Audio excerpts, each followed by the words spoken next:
मीरा भाईंदरचा पाणी प्रश्न मिटवण्यासाठी सूर्या धरणाबाबत अखेर सरकारनं हालचाली सुरू केल्या आहेत। सूर्या धरणाच्या निविदा पुढील 15 दिवसात काढणार असल्याची घोषणा मुख्यमंत्र्यांनी विधान परिषदेत केली।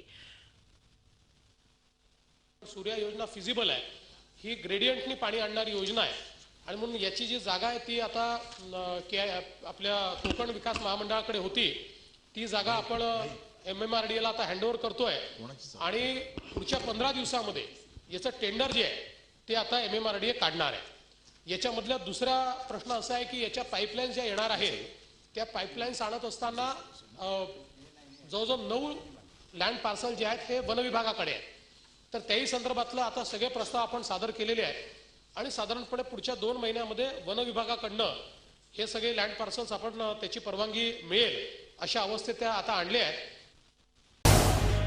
झी 24 तास रहा एक पाऊल पुढे।